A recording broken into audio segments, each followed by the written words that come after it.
Superstring theory is an attempt to explain all of the particles and fundamental forces of nature in one theory by modeling them as vibrations of tiny supersymmetric strings. Superstring theory is a shorthand for supersymmetric string theory because unlike bosonic string theory, it is the version of string theory that incorporates fermions and supersymmetry. Since the second superstring revolution, the 5 superstring theories are regarded as different limits of a single theory tentatively called M-theory, or simply string theory. Background: the deepest problem in theoretical physics is harmonizing the theory of general relativity, which describes gravitation and applies to large-scale structures, with quantum mechanics, which describes the other 3 fundamental forces acting on the atomic scale.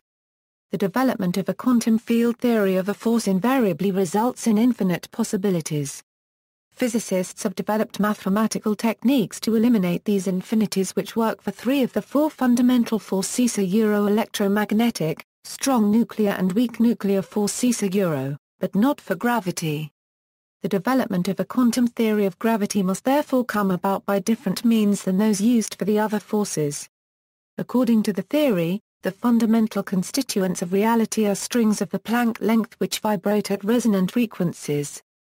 Every string, in theory, has a unique resonance, or harmonic. Different harmonics determine different fundamental particles. The tension in a string is on the order of the Planck force. The graviton, for example, is predicted by the theory to be a string with wave amplitude 0. Lack of experimental evidence equals, superstring theory is based on supersymmetry. No supersymmetric particles have been discovered and recent research at LHC and Tevatron has excluded some of the ranges. For instance, the mass constraint of the minimal supersymmetric standard model squarks has been up to 1.1 TeV, and gluinos up to 500 GeV. No report on suggesting large extra dimensions has been delivered from LHC. There have been no principles so far to limit the number of vacua in the concept of a landscape of vacua. Some particle physicists became disappointed by the lack of experimental verification of supersymmetry, and some have already discarded it. John Butterworth at the University College London said that we had no sign of supersymmetry, even in higher energy region, excluding the superpartners of the top quark up to a few TeV. Ben Alainac at the University of Cambridge states that if we do not discover any new particles in the next trial at the LHC, then we can say it is unlikely to discover supersymmetry at CERN in the foreseeable future. Extra dimensions. See also, why does consistency require 10 dimensions? Are physical spaces observed to have only 3 large dimensions and a taken together with duration as the 4th dimension? A physical theory must take this into account. However, nothing prevents a theory from including more than 4 dimensions. In the case of string theory, consistency requires space-time to have 10 dimensions.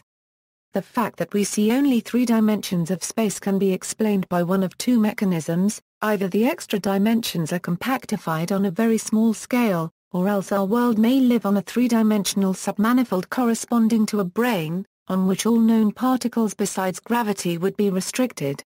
If the extra dimensions are compactified, then the extra 6 dimensions must be in the form of a Calabi-Yau manifold.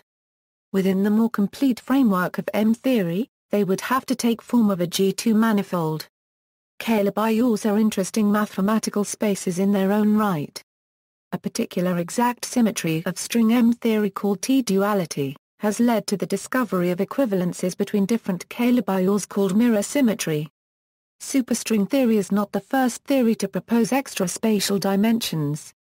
It can be seen as building upon the Kaluza-Klein theory, which proposed a 4 plus 1-dimensional theory of gravity. When compactified on a circle, the gravity in the extra dimension precisely describes electromagnetism from the perspective of the 3 remaining large space dimensions.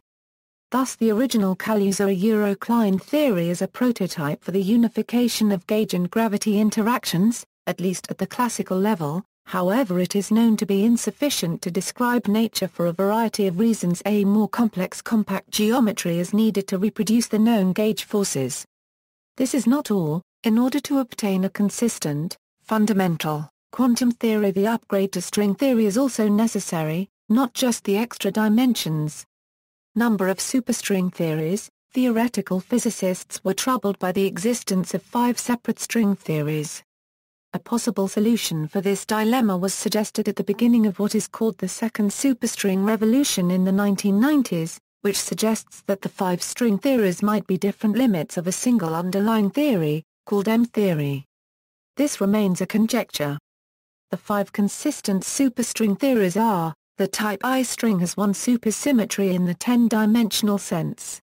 This theory is special in the sense that it is based on unoriented open and closed strings, while the rest are based on oriented closed strings.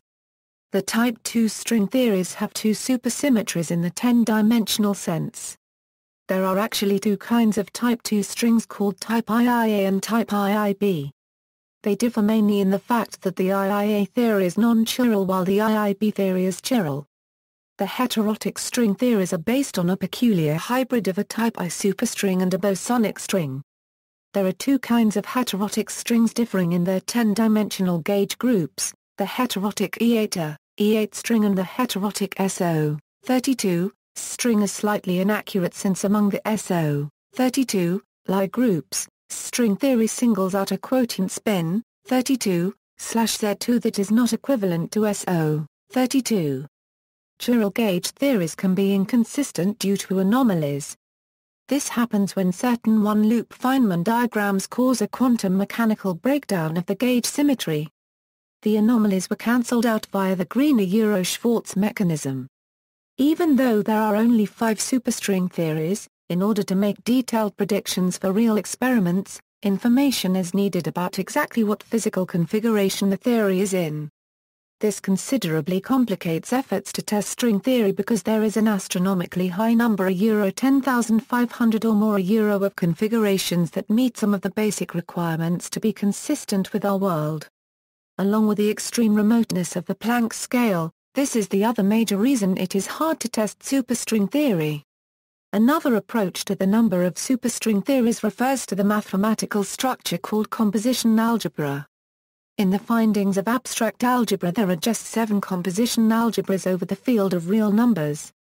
In 1990 physicists of Foote and G.C. Joshi in Australia stated that the 7 classical superstring theories are in 1-to-1 correspondence to the 7 composition algebras.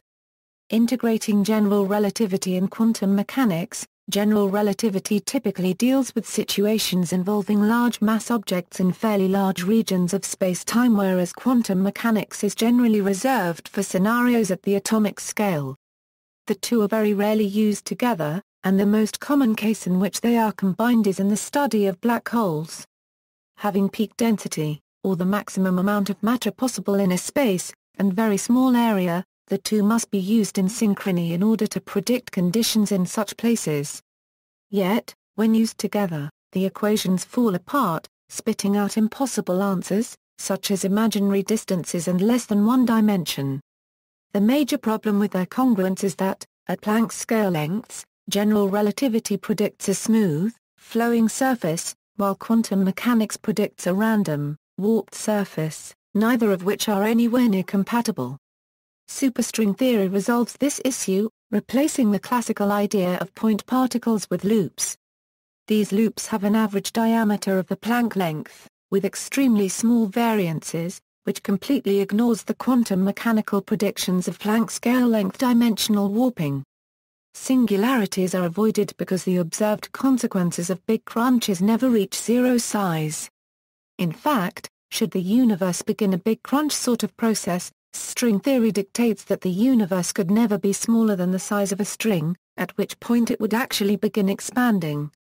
Mathematics equals D brands equals D brands are membrane-like objects in 10D string theory. They can be thought of as occurring as a result of a Kaluza-Eurocline compactification of 11DM theory which contains membranes. Because compactification of a geometric theory produces extra vector fields, the D brands can be included in the action by adding an extra U1 vector field to the string action. In type I open string theory, the ends of open strings are always attached to D-brane surfaces. A string theory with more gauge fields such as SU2 Gauge fields would then correspond to the compactification of some higher dimensional theory above 11 dimensions, which is not thought to be possible to date. Furthermore, the tokines attached to the d brands show the instability of those d brands with respect to the annihilation. We will consider that tokine total energy is the total energy of the d brands. Why 5 superstring theories? For a 10-dimensional supersymmetric theory we are allowed a 32-component Majorana spinor. This can be decomposed into a pair of 16-component Majorana well spinors. There are then various ways to construct an invariant depending on whether these two spinors have the same or opposite chiralities. The heterotic superstrings come in two types SO, 32, and E8. E8 as indicated above, and the type I superstrings include open strings. Beyond superstring theory, it is conceivable that the 5 superstring theories are approximated to a theory in higher dimensions, possibly involving membranes. Because the action for this involves quartic terms and higher SO is not Gaussian, the functional integrals are very difficult to solve, and so this has confounded the top theoretical physicists. Edward Witten has popularized the concept of a theory in 11 dimensions M theory involving membranes interpolating from the known symmetries of superstring theory. It may turn out that there exist membrane models or other non-membrane models in higher dimensions which may become acceptable when new unknown symmetries of nature are found, such as non-commutative geometry for example. It is thought, however, that 16 is probably the maximum, since O, 16, is a maximal subgroup of E8, the largest exceptional Lie group, and also is more than large enough to contain the standard model. Quartic integrals of the non-functional kind are easier to solve, so there is hope for the future. This is the series solution, which is always convergent when A is non-zero and negative. In the case of membranes, the series would correspond to sums of various membrane interactions that are not seen in string theory. Compactification . Investigating theories of higher dimensions often involves looking at the 10-dimensional superstring theory and interpreting some of the more obscure results in terms of compactified dimensions. For example, d brands are seen as compactified membranes from 11dm theory. Theories of higher dimensions such as 12df theory and beyond will produce other effects such as gauge terms higher than U1. The components of the extra vector fields in the d-brane actions can be thought of as extra coordinates in disguise. However, the known symmetries including supersymmetry currently restrict the spinors to have 32 components, which limits the number of dimensions to 11. Some commentators have speculated that the exceptional Lie groups E6, E7 and E8 having maximum orthogonal subgroups O, 10, O, 12, and O, 16, may be related to theories in 10, 12 and 16 dimensions. 10 dimensions corresponding to string theory and the 12 and 16-dimensional theories being yet undiscovered, but would be theories based on 3 brands and 7 brands respectively. However, this is a minority view within the string community. Since E7 is in some sense F4 quaternified and E8 is F4 octonified, then the 12 and 16-dimensional theories, if they did exist, may involve the non-commutative geometry based on the quaternions and octonions respectively. From the above discussion, it can be seen that physicists have many ideas for extending superstring theory beyond the current 10-dimensional theory, but so far none have been successful. Carker-Moody algebras . Since strings can have an infinite number of modes, the symmetry used to describe string theory is based on infinite-dimensional Lie algebras. Some Carker-Moody algebras that have been considered as symmetries for M theory have been E10 and E11 and their supersymmetric extensions. See also, AdCFT, DSCFT correspondence, grand unification theory, Large Hadron Collider, list of string theory topics, quantum gravity, string field theory. Notes. References. External links. Welcome collection video on superstring theory, the official superstring theory website, http://superstringtheory.com/index.html